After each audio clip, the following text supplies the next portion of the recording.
Land of Saints and Sinners. Oh, And the Liam Neeson the Liam film. Neeson film, yeah. Yes. Oh, And Okay, that cool. is So on tell us about In the Netflix. Land of Saints and Sinners. Yeah, this is set in early 1970s, ooh. in Southern Ireland, and it is in the times of, as we would know in Great Britain, as the Troubles. Mm-hmm.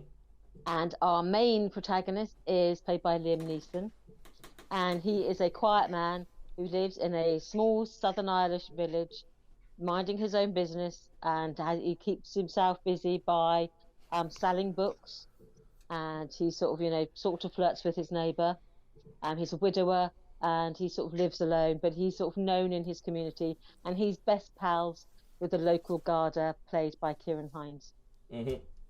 And his life is just like, completely ordinary in a Southern Irish sort of way, but without being a Dee Dee Diddley Southern Irish sort of way. A leprechaun. Yeah. So he's just living his life, and then in this community. And then before we meet our main character, before we meet Liam Neeson, there's an event that happens across the border, where a group of an IRA cell has planted a bomb outside of a pub to kill some, sort of some loyalists. And the bomb detonates, and it kills 3 people in the pub and 3 people who are passing by in the street. Two of them happen to be children who are passing by. And this IRA cell then sort of flee, and they happen to be hiding out in the same town that Liam Neeson lives in. And I don't know how much to give away but it turns out that, as you would probably suspect from a Liam Neeson film, there is more to him than meets the eye. Mm-hmm. He isn't this sort of quiet, unassuming. Well, he is a quiet, unassuming guy, but he has a past. And Yep. he and Kieran Hines, the Garda, during the war, which was only this is set in the 70s, so in the 1940s, he would have been a young man. He decided that he was going to go across to England to fight in the Second World War, as did Kieran Hines' character. So these are both ex-army veterans who basically decided they weren't going to stay neutral in the Republic. They went to Britain and they joined the armed forces and they fought in the war. And since leaving the army, Liam Neeson has, become employable by one of his old associates, and he does a job of work with his old associates. Yep. And so he has, can I coin a phrase here? He has a particular set of skills. Yep. And he notices there's something amiss with one of his young sort of people who lived in the village, and he suspects that one of these people who's hiding out has been, sort of trying to intimidate this young child. Yeah. And so he decides he's going to sort this situation out. And unbeknownst to him, he then stumbles upon this IRA cell, and then chaos ensues. As you have the situation where he's not a good man, but he's not a saint, but he's not. It's like they're saying in the land of Ireland, they're all saints and they're all sinners, and then there's a bit of everything in all of them.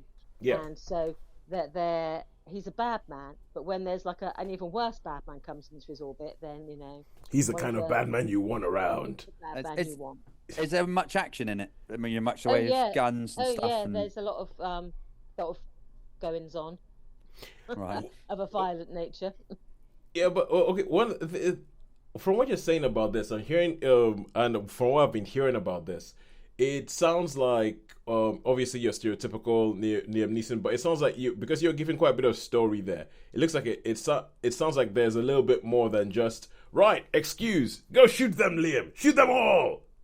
Yeah, I know. I liked it actually because I think with Liam Neeson, he obviously fell into this sort of not rut as such, but into this trough of being an older man with a particular set of skills, and that's Sharon. I like to say he fell into his pension. This is his pension. Yes, and he's done it for a long time now, and I think it sort of takes that, and it takes a little bit of step back from that. I mean, he's a quiet man. He's I felt this was much more subtle in some ways. The violence is there. In some ways, they've actually dialed back on some of the tropes that we'd become to expect from him. They killed his dog, and therefore none of them shall survive. Yeah, they dialed back a little bit on that, and sort of his sense of sort of righteousness. You know, like he didn't set out to sort of like, you know, come up against the IRA.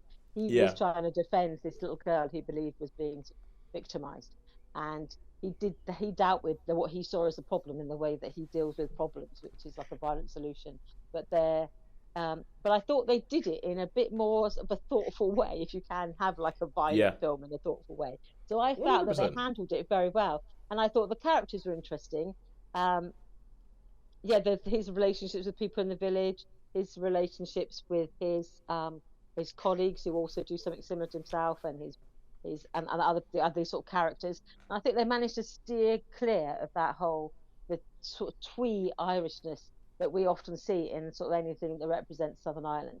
And again, whenever you talk about the Troubles, sometimes you get a certain style of film that they produce. Again, they tried to steer clear of that, and they didn't sort of go into politics of it really at all, other than this is what these people did, and you know. So it sounds like an Irish film actually made by Irish people. It certainly has more. They seem to have an Irish cast, like a very large Irish cast. Yes, so I thought it was really well done. So I would definitely give it a 3. I would say it's a 3+ probably, and I would say it was enjoyable.